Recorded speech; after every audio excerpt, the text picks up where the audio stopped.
오늘 찬송가 425장을 함께 불렀는데 주님의 뜻을 이루소서. 정말 주님의 뜻이 이루어지기를 원하십니까? 항상 무섭다는 거 알고 계시죠? 주님의 뜻은 우리의 생각과 다릅니다. 우리의 뜻이 이루어지는 것이 아니라 주님의 뜻이 이루어지는 것이죠. 그러면은 사도 바울이 고린도전서 15장 31절에서 했던 것처럼 나는 날마다 죽노라. 다르게 말씀드리면은 나는 날마다 망한다. 그런 의미의 표현입니다. 주의 뜻을 이루기 위해서 바울은 자신을 날마다 죽이는 겁니다. 자신이 날마다 망해서 주의 뜻이 이루어지면은 그것으로 족하다는 것이죠. 그런데 우리는 나의 뜻이 이루어지게 해 주소서라는 생각을 가지고 있습니다. 기도할 때 다 그런 것이죠. 하나님, 나는 망해도 좋으니 하나님의 뜻이 이루어지게 해 주십시오라고 기도하는 사람을 본 적은 없습니다. 찬송가 425장은 굉장히 무서운 찬송가죠. 왜 이렇게 말씀을 드리며 시작하는가 하면은 성경은 인간 세계를 향한 하나님의 생각입니다. 인간의 생각이 아닙니다. 하나님의 생각이 어떻게 펼쳐지고 있는지를 보여주는 책이 성경입니다.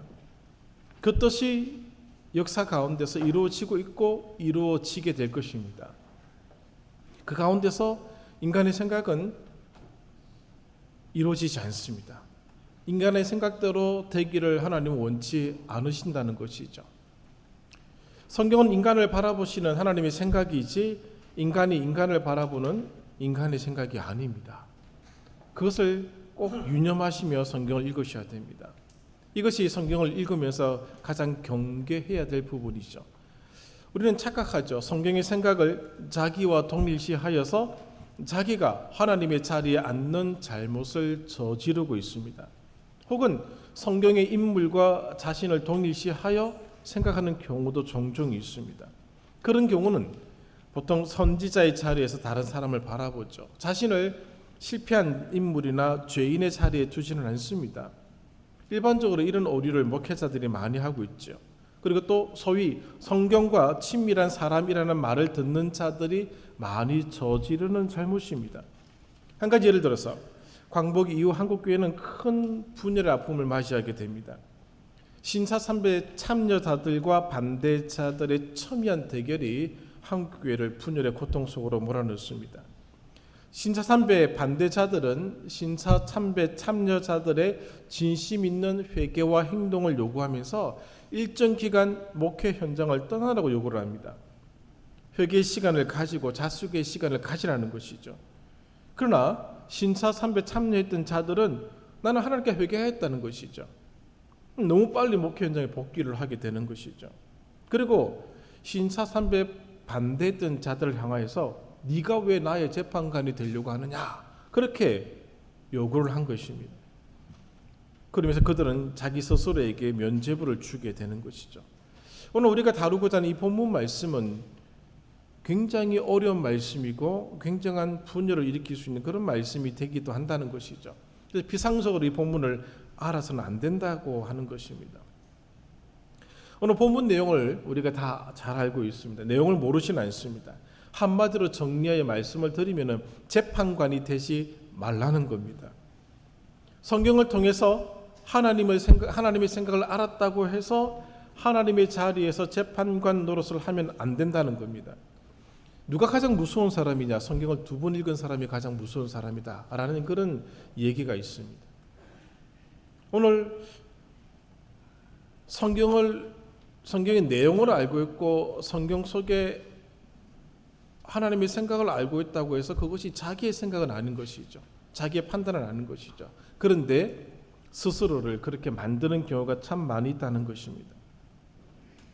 성경 이야기를 안다는 것이 우리가 타인의 재판관이 된다는 것을 의미하지는 않습니다. 하나님의 역할을 빼앗아 재판관의 역할이 자기의 역할인 양 착각하지 말라는 것이죠. 그런 착각을 소위 성경과 친밀한 사람이라는 사람들이 많이 하고 있습니다. 하나님의 성경을 많이 알고 있죠. 많이 읽었죠. 공부를 많이 했습니다. 그러다 보니까 그런 생각이 자기를 지배하여서 나는 이렇게 해도 괜찮은 사람이야 라는 착각에 빠지는 경우를 종종 보고 있다는 것이죠. 사람을 정죄하면서 하나님 행세를 취하는 행태에 대한 금지 명령이 오늘 본문의 말씀입니다. 비판하지 말라라는 표현의 의미가 선과 악을 구분짓는 것을 금지하는 것이 아닙니다. 무엇이 옳고 무엇이 그른 것을 구분짓지 말라는 것이 아니라는 것이죠. 단지 하나님이 하시는 심판의 행위, 법정에서의 재판관의 위치에 서지 말라는 것입니다. 뒤에 예를 들어서 말씀을 드리겠습니다마는 오늘 저도 그렇고 여기 앉아 계신 모든 분들이 다 남을 판단하고자 하는 그런 성향의 사람들입니다. 그 부분을 조심하라는 것이죠. 왜 그렇게 말씀하시는가 하면은 7장 2절을 보십시오. 너희가 비판하는 그 비판으로 너희가 재판관이 되면은 그 재판관이 되었던 그 모습으로 또 다른 누군가가 너를 재판할 것이다. 그런 말씀하고 있습니다. 너희가 비판하는 그 비판으로 너희가 비판을 받을 것이요. 똑같이 너희도 언젠가 그렇게 판단했던 그 판단에 따라서 누군가의 판단을 받게 될 것이다 라고 하는 것이죠. 상대방에게 들이댄 그 기준이 오늘 나에게 고스란히 적용된다는 것입니다. 어떤 사람도 자기가 세운 기준에조차 도달하기는 힘듭니다. 우리가 스스로 어떤 기준을 세운다 할지라도 그 기준에 스스로를 맞추기도 힘든 것이 우리들의 모습이라는 것이죠. 그런데 오늘 우리가 판단하는 그 판단이 그 기준으로 그대로 돌아오게 된다는 것이죠. 그리고 우리를 넘어뜨리게 할 것이다 라고 말씀을 해주고 있습니다. 적절한 예를 3절과 4절에 해주고 있죠. 어찌하여 형제의 눈 속에 있는 티는 보고 내 눈 속에 있는 들보는 깨닫지 못하느냐. 지금 자기 눈 속에는 들보가 있고 상대방의 눈 속에는 티가 있다고 말씀을 하십니다. 왜 이런 말씀을 하실까? 이 3절과 4절의 말씀의 의미는 다음과 같습니다. 우리는 상대방의 허물은 잘 봅니다. 그러나 자신의 허물은 잘 보지 않습니다. 상대방의 허물은 잘 보입니다. 그러나 자신의 허물은 잘 보이지가 않습니다. 언젠가 그런 말씀을 드린 적이 있죠. 기억하실 줄 압니다. 제가 말에 대해서 말씀을 드릴 때에 영광교회 와서 처음에 말씀을 드렸고 1년쯤 된 뒤에 한 번 더 말씀을 드렸습니다. 여기 말로 상처를 주었다고 생각하시는 분이 많겠습니까? 누군가의 말에 의해 상처를 받았다고 생각하시는 분들이 많겠습니까? 상처받았다고 생각하시는 분들이 많습니다. 내가 상처 줬다고 생각하는 사람들은 거의 없습니다. 이 바로 들보와 티의 이미지가 보여주고 있는 내용들이죠. 상대방의 허물은 잘 보입니다. 안 보려고 해도 보입니다. 그러나 자신의 허물은 보려고 해도 잘 보이지 않는 특성을 지녔다는 것이죠. 상대방의 잘못을 심각하게 여깁니다. 그러나 자신의 잘못은 심각하게 여기지 않습니다. 상대방의 잘못은 드러내고자 합니다. 그래서 자신의 잘못은 숨기고자 하죠. 상대방은 잘못을 저지르면 심판을 받아야 된다고 생각하지만은 자신은 용서를 받아야 된다고 생각을 하고 있다는 것이죠. 이것이 바로 자신에게는 관대하고 상대방의 엄격한 모습이라는 것이죠. 바로 3절과 4절이 그것을 보여주고 있습니다. 다 우리가 그렇다는 것이죠. 나는 안 그래라고 생각이 드시는 분이 가장 조심하셔야 될 분입니다. 나는 남에게 한 번도 말로 상처 준 적이 없어 라고 생각하시는 분들이 가장 조심하셔야 됩니다. 무슨 말을 하는지도 본인이 모르겠다는 것이죠. 어떤 판단의 행동으로 인하여서 상대방이 상처를 받고 있는지를 도저히 못 느끼고 있다는 것입니다. 예수님이 이런 자를 향해서 뭐라 말씀하시는가? 5절입니다. 외식하는 자요. 위선자라는 것입니다. 아마 외식이라는 단어보다 위선이라는 단어가 훨씬 더 좋을 것입니다. 위선자여라고 말씀하고 있습니다. 먼저 내 눈 속에서 들보를 빼어라. 그 후에야 밝히 보고 형제의 눈 속에서 티를 뺄 것이다. 이것이 예수님의 평가입니다. 먼저 자기의 문제를 해결하라는 것이죠. 또 이 말씀에는 정죄하는 것으로, 비판하는 것으로, 판단하는 것으로는 문제가 해결되지 않는다는 것이죠. 문제를, 상대방의 잘못을 조목조목 밝혀내고 지적한다고 해서 그 사람이 변화가 되느냐 바뀌느냐, 그렇지 않다는 것입니다. 그것은 재판이지 변화를 일으키는 것은 아닙니다. 여러분, 정죄해서 문제를 해결하는 경우를 보셨습니까? 드뭅니다. 거의 일어나지 않는 일들이죠. 어느 영역의 문제이든지 간에 정죄하는 것으로는 문제 해결의 길이 모호합니다. 그만큼 정죄는 문제를 어렵게 만드는 것이 해결하지 않습니다. 한번 보실까요? 예수님께서 하셨던 몇 가지 행동이 있습니다. 먼저 몇 주 동안 다루고 있는 이 마태복음 18장 21절 이하에 있는 1만 달란트 빚진 자와 100데나리온 빚진 자의 비유를 보십시오. 지금 1만 달란트 빚진 신하가 왕 앞에 무릎을 꿇고 엎드려져 있습니다. 지금 왕은 신하의 관점에서 그가 진 빚을 바라보고 있습니다. 왕의 관점에서는 판단해야 되죠. 그러나 신하의 관점에서는 정죄함으로서는 그 문제를 풀 길이 없습니다. 신하가 그 많은 돈을 가지고 올 수가 없습니다.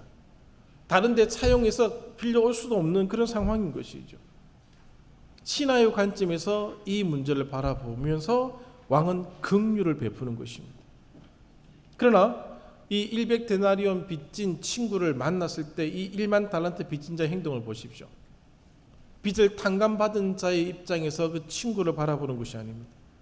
판단자의 입장에서 빚을 바라보고 있습니다. 그 친구를 바라보고 있는 것이죠.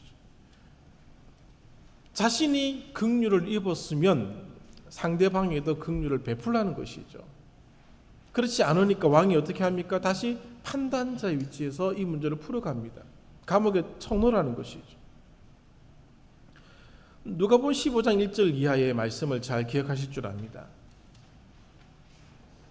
특별히 누가복음 15장 1절과 2절을 보시면은 예수님께서 누구와 식사를 하고 계신가 하면은 그 당시에 세리들, 죄인들이라고 불리는 사람들과 식사를 하고 계십니다. 그때 바리새인들이 나타나서 뭐라고 하는가 하면 어떻게 저런 종류의 사람들과 밥을 함께 먹을 수 있습니까? 라고 얘기하고 있습니다. 그때 바리새인들과 서기관들은 재판관이죠. 저들은 죄인이라는 겁니다. 죄인이 될 수밖에 없는 이유를 명확하게 그들은 제시할 수 있습니다. 맞습니다. 죄인입니다. 어느 모양으로 부하나 죄인입니다. 그런데 예수님은 그들을 그렇게 바라보지 않습니다. 15장 1절과 2절을 다시 읽어보시면은 주님은 그들을 가까이 하셨다라고 말씀하고 있습니다. 유대인들이 식사를 하는 경우는 그들과 굉장히 가까운 자들과 함께 할 때만 식사를 합니다. 그렇지 않으면 식사를 하지 않습니다. 우리도 밥을 먹는 경우는, 함께 식사를 하는 경우는 원수들끼리는 밥을 같이 먹지는 않지 않습니까? 마음이 불편한 자들과는 식사를 잘 하기 힘든 것이죠. 예수님은 그들을 가까이 하시고 그들의 재판관이 아니라 그들의 친구로 그들을 대해 주셨다는 것이죠. 예수님이 그들이 어떤 자인지를 모르겠습니까? 다 알지요. 요한복음 8장 2절부터 11절까지 내용을 잘 기억하실 줄 압니다. 현장에서 간음하다가 붙잡혀 온 여인이 예수님 발 앞에 무릎을 꿇고 앉아 있습니다. 그리고 그 장면을 바라보고 있는 많은 사람들이, 청중들이 그를 둘러싸고 있는 장면이죠. 예수님께서 여기서 굉장히 중요한 말씀을 하시죠. 과연 땅에 무엇이라고 쓰셨을까? 우리는 알 수가 없습니다. 어떤 학자의 글을 읽어보니까 아마도 정죄하지 말라라는 글을 쓰지 않았겠는가, 그렇게 얘기를 하고 있더라고요. 예수님이 그 여인에게 이렇게 말씀하시죠. 너를 고발하고 정죄한 자가 어디 있느냐? 나도 너를 정죄하지 않노라 라고 말씀하십니다. 분명히 현장에서 붙잡혀 온 사람입니다. 그가 무엇을 저질렀는지 본인도 알고 있고 청중들도 알고 있고 예수님도 알고 계십니다. 그러나 예수님의 관점은 그를 정죄하고자 하지 않으셨습니다. 그를 용서하고자 하셨다는 것이죠. 재판관으로 그를 바라보신 것이 아닙니다. 사랑의 눈길로 그에게 긍휼과 용서를 베풀어 주셨다는 것이죠. 오늘 본문에 가장 이 마태복음 7장 1절부터 5절까지 가장 부합되는 내용이 아마 요한복음 8장 2절부터 11절까지의 말씀일 것입니다. 바로 이 모습을 말씀해 주고 있다는 것이죠. 이 여인은 반드시 정죄받아야 될 제목을 지닌 사람입니다. 자기의 잘못을 어떤 핑계를 댄다 할지라도 해결할 길이 없는 그런 여인입니다. 재판을 받아야 되고 돌에 맞아 죽어야 될 상황에 직면한 사람입니다. 그럼에도 불구하고 예수님은 그를 재판관의 입장에서 보지 않으셨습니다. 그 여인의 입장에서 보셨던 것이죠. 그 여인이 어떤 생각을 하겠습니까? 그래, 나는 돌에 맞아 죽어야 돼. 돌 던지세요. 그렇게 얘기하겠습니까? 큰 곳으로 한 방에 보내주십시오. 그렇게 얘기하겠습니까? 아니죠. 긍휼을 원하는 마음이 그에게도 있었겠죠.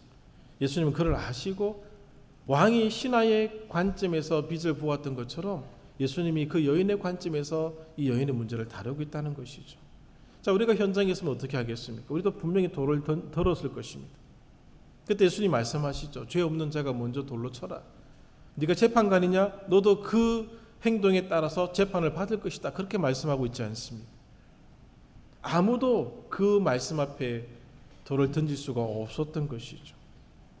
왜 예수님은 이런 식의 말씀을 하시고 마태복음 7장 1절 이하의 말씀을 하셨을까? 왜 여기 모여든 청중들에게 이렇게 말씀하고 계실까? 이런 말씀하신 까닭은 여러 가지 있겠습니다만 첫 번째로 말씀드리고 싶은 것이 이것입니다. 종교적 열정이 강한 집단에서는 이런 일들이 자주 발생합니다. 재판관이 많이 나타난다는 것이죠. 종교적인 열정이 강한 집단에서는 반드시 이런 일들이 있습니다. 누군가를 판단하고 누군가를 재단하는 일들이 자주 발생하기 때문에 이 부분에 대한 경고를 주고 있다는 것이죠. 또 하나는 예수님이 주인이 되시는 공동체 안에서는 정죄함이 먼저 시행돼서는 안 된다는 겁니다. 판단할 수 있습니다. 비판할 수 있습니다. 심판할 수 있습니다. 그러나 그것 전에 있어야 될 행동이 용서와 긍휼이라는 것입니다. 그렇지 않으면은 그 사람도 재판했던 사람이 바로 똑같은 재판을 받게 될 것이다라고 말씀을 해주고 있는 것이죠. 자기의 문제를 먼저 다루라는 것이죠. 자기 잘못이 있는지를 먼저 보라는 겁니다. 반면 교사로 삼으라는 것이죠. 자신을 살피지 않고 타인의 잘못을 지적하는 행동은 어리석은 행동입니다. 위선이라는 것이죠. 예수님이 요한복음 8장 2절 이하에서 현장에서 잡혀온 그 여인을 향하여 돌을 들었던 사람들에게 네가 죄가 없느냐? 돌로 치라는 것이죠. 너 자신을 돌아보고 그 다음에 행동하라는 것이죠. 앞에서 말씀드렸던 것처럼 자신의 잘못은 잘 보이지 않습니다. 자신의 잘못은 감추어져 있습니다. 덜추어져 있지 않기 때문에 돌을 들 수 있습니다. 그러나 자신의 잘못이 드러나게 되면 돌을 들 수는 없다는 것이죠. 여러분, 사람들이 밤을 좋아하겠습니까? 낮을 좋아하겠습니까? 속성상 밤을 좋아하게 되어 있습니다. 왜 그렇습니까? 감출 수 있기 때문에 그렇습니다. 오늘 주님께서 이 말씀을 하신 가장 큰 이유는 자기의 잘못을 먼저 살펴볼 것을 요청하고 있습니다. 부끄러운 모습이 분명히 있다는 것이죠. 그 다음에 행동하라는 것입니다. 그 다음에 재판관이 되고자 하면 재판관이 되라는 겁니다. 그것 없이 행동하지 말라는 것이죠. 우리는 항상 우리가 다 노출되지 않았습니다. 노출시킬 필요도 없지만 다 노출되지 않았기 때문에 언제든지 간에 재판관의 위치에 설 수 있다는 생각을 가지고 살아가고 있습니다. 주님이 오늘 우리의 생각을 다 노출시켜 버리신다면 어떻게 하겠습니까? 감당 못한다는 것이죠. 그래서 위선자여라고 얘기를 하고 있는 것입니다. 성경이 교만한 마음으로 남의 잘못을 덜추내는 식으로 타인을 판단하는 것을 경고하고 있는 것입니다. 몇 가지 성경 구절을 읽어드립니다. 마가복음 4장 24절에 너희의 헤아리는 그 헤아림으로 너희가 헤아림을 받을 것이며 더 받으리니. 로마서 2장 1절 판단하는 것으로 내가 너를 정죄함이니 판단하는 내가 같은 일을 행함이니라. 우리가 손가락질하지만은 오늘 똑같은 일들이 오늘 우리 속에서도 일어나고 있더라는 것이죠. 단지 다른 사람이 모른다는 것뿐입니다. 똑같이 행동하고 있더라는 것이죠. 비판받을 일들을 하고 있더라는 것이죠. 그러나 덜쳐내어지지 않았을 뿐이다라고 하는 것입니다. 로마서 14장 10절 내가 어찌하여 형제를 비판하느냐 어찌하여 내 형제를 없이 여기느냐 우리가 다 하나님의 심판대 앞에 서리라. 하나님의 심판대 앞에서는 다 노출될 것입니다. 여기서는 노출되지 않습니다. 감추어져 있습니다. 안심하십시오. 그러나 하나님의 심판대 앞에서는 안심할 수 없다는 겁니다. 예수님께서 이런 말씀하신 크게 두 번째 이유는 공동체 내에 심판관들, 재판관들이 많으면 많을수록 그 공동체는 분열과 파괴의 절차를 밟게 됩니다. 초두에 신사참배 한 사람들과 하지 않은 사람들에 관한 말씀을 잠깐 드렸습니다. 한국교회가 분열되었던 가장 큰 이유 중에 하나가 바로 여기 있습니다. 서로 재판관이 되는 거죠. 한쪽에서는 이렇게 해서는 안 되지 않느냐, 자숙해야 되지 않겠느냐, 한쪽에서는 내가 뭔데 나를 심판하느냐, 나는 하나님 앞에 회개했다, 하나님 용서하셨다, 스스로를 또 심판하여 결론을 그렇게 내린 겁니다. 교회가 분열될 수밖에 없는 것이죠. 특정 집단에서 한 사람이 재판관이 되면 그 집단은 이단으로 흐를 가능성이 농후합니다. 제가 재판관이 되어서 판단한다고 한번 생각해 보십시오. 영광교회 안에서 교주가 되는 겁니다. 교주의 특징들이 바로 그겁니다. 자기는 아무런 잘못을 가지지 않는 완벽한 순결한 사람이죠. 그리고 다 남들을 판단합니다. 고백하게 만들죠. 다 고백을 듣고 판단해버리죠. 딱 꼬투를 잡았으니까. 재판관이 많은 집단은 이런 분열을 일으키게 되어 있습니다. 오늘날 다 어디에서 싸움이 일어납니까? 서로 간에 전부 다가 다 재판관이 되다 보니까 싸움이 일어나지 않습니다. 언젠가 톨스토이의 단편 인생의 길에서 인용한 글을 말씀드린 적이 있죠. 큰 돌과 작은 돌, 기억나실 것입니다. 큰 죄를 짓지 않은 자들은 자기의 작은 죄를 인식하지 못합니다. 작은 죄를 인식하지 못하는 자들은 자기가 죄인이라는 인식을 가지지 않습니다. 여러분 한번 생각해 보십시오. 지금도 내가 무슨 그렇게 죄인이라는 사실은 알고 있죠. 신학적으로 죄인이고 주님 앞에서 죄인이고, 근데 큰 죄를 짓지 않으면 뭐 내가 그렇게 큰 죄인인가라는 생각을 하지 않습니까? 그래서 재판관이 되는 겁니다. 누군가가 탁 건드려 보십시오. 자기를 보호합니다. 보호 기제가 작동되죠. 남을 비판하고 남을 판단하는 것으로 자기를 보호하려는 자기의 모습이 드러나게 되는 것이죠. 상대방의 큰 약점을 덜 추원해서 자기의 작은 약점을 감추는 그런 시도를 하게 되는 것이죠. 인간의 본래적 속성입니다. 창세기 3장 12절 13절을 제가 기록해 두었을 것입니다. 아담에게 하나님이 그의 잘못을 추궁하자 그가 보호 기제를 작동시킵니다. 당신이 주신 저 여인 때문에. 그 다음 구절 보십시오. 여인에게 죄를 추궁하자 저 뱀이. 오늘 우리들은 남을 판단하는 경향이 강한 자들임을 인정하는 모습이 먼저 필요합니다. 그렇지 않으면 오늘 우리는 재판관이 될 확률이 더 많다는 것이죠. 자기의 죄를 인식하지 못하고 인지하지 못하면 자기가 죄인이라는 인식이 사라지기 때문에 겸손함보다는 재판관의 역할을 하려고 하는 그런 모습이 더 강하게 나타날 수밖에 없습니다. 재판관이 많으면 교회 내에서 상호 관계가 무너지게 되어 있습니다. 우위를 점령하려고 하죠. 올라가려고 하는 것이죠. 누르려고 하는 겁니다. 그런 모습이 교회 내에도 얼마나 많은지 모릅니다. 세상은 말할 필요가 없습니다. 교회가 무너지게 되어 있습니다. 오늘 재판관이 되면 결국 무엇이 되는가? 신이 되려고 합니다.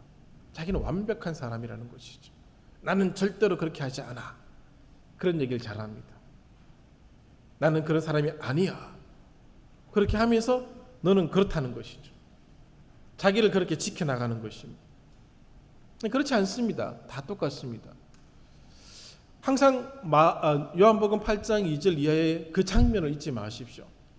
내가 돌을 들었다고 해서 내가 죄인이 아닌 것은 아닙니다. 돌을 비록 던진다고 할지라도 죄인입니다.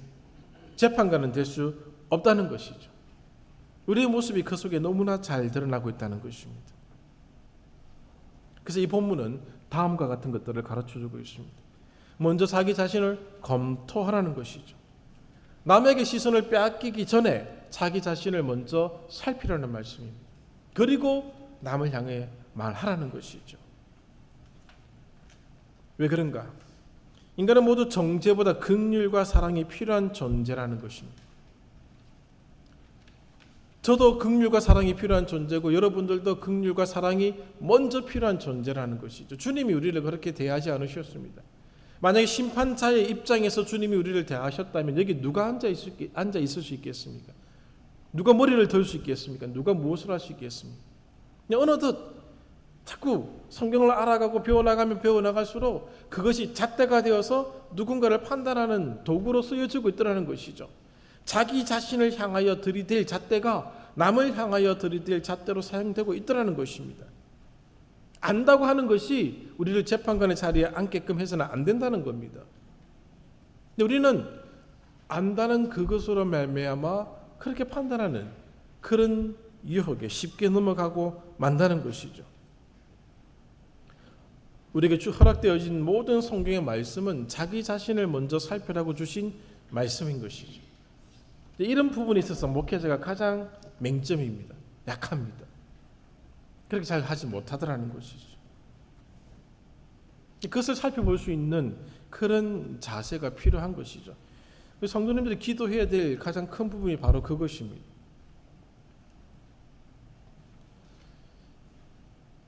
오늘 이것이 우리에게 주는 교훈은 정죄로 상호관계를 무너뜨리지 말라는 겁니다. 마태복음 18장 21절에 왕과 신하의 관계를 보십시오. 왕이 신하와의 관계 속에서 그 관계를 무너뜨리려고 한다면 그냥 그 신하를 감옥에 집어넣으면 됩니다. 그런데 그 왕은 신하와의 관계를 유지하고 싶었던 것이죠. 그래서 그에게 긍휼과 사랑을 먼저 보였던 것입니다. 그런데 이 신하는 자기 친구의 관계 속에서 그 관계를 무너뜨려 버렸습니다. 돈 때문에 그 관계를 무너뜨려 버렸습니다. 그래서 왕이 그 관계를 또 무너뜨리게 되는 것이죠. 오늘 우리의 성경 구절을 정확하게 보여주고 있는 그런 사건들입니다. 또 다른 측면은 은혜와 용서를 확장하라는 것입니다. 긍휼과 사랑이 필요치 않은 자들은 아무도 없습니다. 다 필요합니다. 자신만만하게 보이는 사람이지라도 저 사람은 아무런 문제가 없을 거야 라고 여겨지는 사람들도 은혜와 용서는 다 필요합니다. 긍휼이 필요한 존재들이죠. 약하고 말없고 힘들게 사는 사람만 긍휼과 사랑이 필요한 자들이 아닙니다. 다 필요합니다. 누구나 예수님이 필요한 것이죠. 그러면 그것을 확장해 나가는 그런 모습이 있어야 된다는 것이죠. 우리는 남의 잘못을 지적하는 것이 너무 쉽습니다. 너무 잘합니다. 너무 익숙해져 있습니다. 아마 지금 연습시키면 잘할 겁니다. 자, 옆에 있는 사람들 잘못을 한번 끄집어내 보십시오. 그럼 다 나올 겁니다. 저의 잘못을 기록하는 누군가가 있습니다. 역사가가 한 명 있어요. 다 노출되어 있는 겁니다. 숨길 수가 없습니다. 또 나는 왕도를 긋고 있다는 착각에 빠지지 말라는 겁니다. 나는 제대로 가고 있어. 제대로 살고 있어. 나만큼만 되어봐. 나 정도만 되면 되지. 그런 생각을 하지 말라는 겁니다. 바리새인과 서기관들이 바로 그렇게 살아갔던 사람들입니다. 얼마나 철저하게 살아갔겠습니까? 바벨론에서 자신의 나라가 망했습니다. 민족이 흩어졌습니다. 그렇게 되자 경건한 무리들이 그 가운데서 일어나서 이렇게 살아서는 안 된다 라고 율법으로 돌아가는 회개하는 운동을 일으킵니다. 그 사람들의 후예가 바리새인들입니다. 철저하게 말씀을 지키려고 노력합니다. 일주일에 2번은 금식합니다. 11절 철저히 뗍니다. 말씀대로 살려고 노력합니다. 그 시간들을 지켜나갑니다. 그렇게 살다 보니 자기는 제대로 살고 있다고, 왕도를 걷고 있다고 착각에 빠졌던 것이죠. 그들의 눈에 세리들, 죄인들이 나타나게 되면 바로 손가락질 하는 것이죠. 니네들 때문에 이 나라가 망했다는 것이죠. 너희들 때문에 하나님 우리를 벌 주셨다는 것이죠. 그런 착각 속에서 재판관이 되고 말았다는 것이죠. 그렇게 하지 말라는 겁니다. 그렇다고 해서 오해하면 안 되는 것은 어떤 사건에 대한 상황적 판단, 윤리적 판단 등을 포기하는 것이 아닙니다. 마태복음 18장 15절부터 20절까지를 보시면은 형제가 잘못할 때에, 죄를 범할 때에 어떠한 태도와 행동을 해야 할 것인지를 가르쳐 주는 구절이 있습니다. 이 공동체 내에서 자기 자신을 돌아보고 오늘 어떻게 형제를 대할 것인지를 이 구절들이 말씀해 주고 있다는 것이죠. 아주 참고해 보시면 되는 것입니다. 말씀을 정리하겠습니다. 남을 비판하는 태도, 판단하는 태도는 우리에게 익숙합니다. 약점을 파고드는 것도 익숙합니다. 우리 대화할 때 생각해 보십시오. 싸울 때 한번 교회 내에서 한두 번 다 싸워 보셨죠? 인정하시죠? 그 집에서도 늘 전쟁을 치르고 계시지 않습니까? 그때 어떻게 합니까? 받아주고 용서하고 내가 잘못했다고 먼저 얘기를 하던가요? 아니죠. 철저히 약점을 파고들죠. 큰 거 하나 걸리면 평생 가죠. 늘 우려먹죠. 또 그거는 또 항상 우려먹어도 항상 나오죠. 또 그게 우리들의 모습이라는 것이죠. 한번 판단 딱 내리면 생각 안 바꿉니다. 쟤는 저래 딱 끝입니다. 그렇게 하지 말라는 겁니다. 주님의 뜻을 이루실 것입니까? 자기의 뜻을 이루실 것입니까? 주님의 뜻은 재판관이 되지 말라는 겁니다. 나의 뜻은 재판관이 되라는 것입니다. 어느 뜻을 따르시겠습니까? 본문이 신학적으로 해석해내기가 어려운 것이 하나도 없습니다. 살아내기가 힘든 겁니다. 우리의 생각 안 바뀌죠. 여기서는 조금 흔들립니다. 저 문 나가자마자 굳건하게 또 콘크리트로 딱 가지죠. 그러나 내 생각이 맞아. 딱 나가죠. 주님의 뜻을 이루시기 바랍니다. 자기 뜻이 무너져야 됩니다. 바울이 나는 날마다 죽노라 왜 그렇게 얘기했을까? 오랫동안 생각하고 있습니다. 죽노라, 망한다는 것이죠. 나는 망해야지, 내가 망해야지. 세례요한도 그런 말씀을 했지 않습니까? 주님은 이 말씀을 통해서 마태복음 7장 1절부터 5절의 말씀을 통해서 남보다 나의 모습을 돌아보는 연습을 하라고 지금 경고하고 있는 겁니다. 너의 모습이 저 사람의 모습에 있는 그 모습이 너의 모습에도 있다는 것이죠. 상대에 대한 평가는 여러분 고찰하라라고 하는 것이죠. 눈에 들어왔습니다. 책 잡을 거 탁 하나 탁 잡았습니다. 그 모습이 나에게 있다는 걸 보라는 겁니다. 자신에게 관대한 자세보다 남에게 관대한 자가 되라고 말씀하고 있습니다. 갑자기 0에 있던 사람이 100이 될 수는 없습니다. 그러나 1은 될 수가 있습니다. 그렇게 하라는 것이죠. 왜 예수 믿으십니까? 깎아내는 겁니다. 예수님이 깎이라는 겁니다. 깎이면 아픕니다. 아프면 눈물이 나죠. 깎아내는 겁니다. 이런 말씀 드리면 적절한지는 모르겠습니다. 하면 안 될 것 같습니다. 제가 손해볼 것 같아서 안 되겠습니다. 자신에게 관대하지 마시고 남에게 관대한 자가 되셔야 됩니다. 우리 예수 믿은 연수가 있지 않습니까? 적어도 군대 말로 짬밥 있지 않습니까? 예수 믿은 연수가 있는데 그 예수 믿은 연수에 걸맞는 사람의 모습이 바로 오늘 7장 1절부터 5절까지 그 모습 속에서 드러나야 되는 것이죠. 재판관이 안 되는 모습으로 나타나야 되죠. 예수 믿은 연수가 길면 길수록 뭔가 말을 잘하고 이렇다 저렇다 얘기하는 게 아니라 이런 모습이 없어지는 겁니다. 남들 앞에서 이렇다 저렇다 얘기하는 것이 아니라 점점점 내 속에서 재판관의 모습이 없어지는 것이죠. 그게 예수 믿는 연수의 아름다운 모습이 아니겠습니까? 잘못된 주장, 잘못된 사상에 대해서 판단하고 단호하게 대처하는 것은 전혀 별개의 문제임을 알고 계시기 바랍니다. 진리를 사수하고 보존하는 일에 관해서도 마찬가지죠. 그러나 형제를 돌보고 세우는 데 있어서 우리의 관심과 긍휼이 필요할 때 우리는 언제나 판단을 중지할 수 있는 그런 사람이 되어야 한다는 것입니다. 위선자여라는 말씀을 주님이 우리에게 하신다고 한번 생각해 보십시오.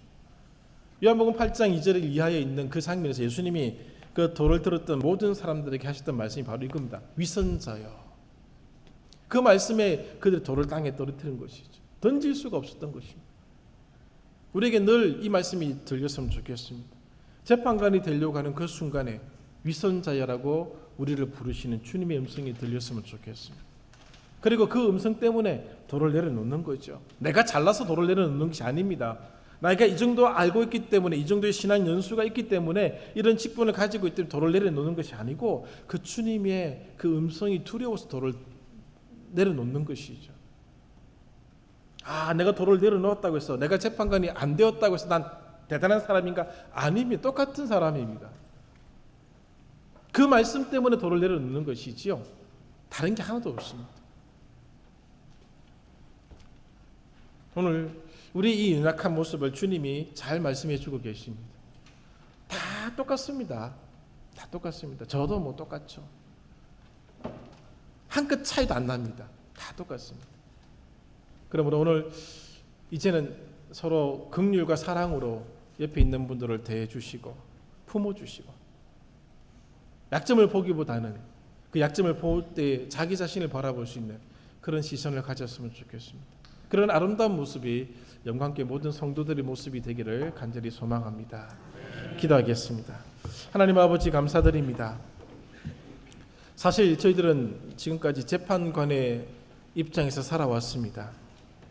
남을 받아들이고 용서하고 긍휼을 베풀기보다는 비판하고 가르고 지적하는 것이 더 쉬운 삶을 살아왔습니다. 자기 자신을 바라보기보다는 남을 바라보며 남의 허물을 찾아내는 것이 더 쉬웠던 삶을 살아왔던 사람들이 저희들입니다. 그러나 이제부터는 위선자여라고 외치시는 그 주님의 음성 때문에 주님의 뜻을 이루소서라고 우리가 이미 찬양의 가사로 드렸기에 이제 이렇게 한번 살아보려고 합니다.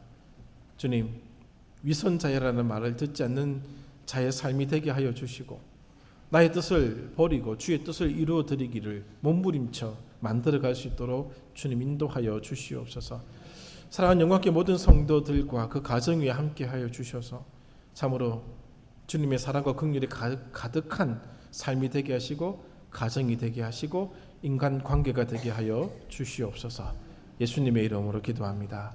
아멘.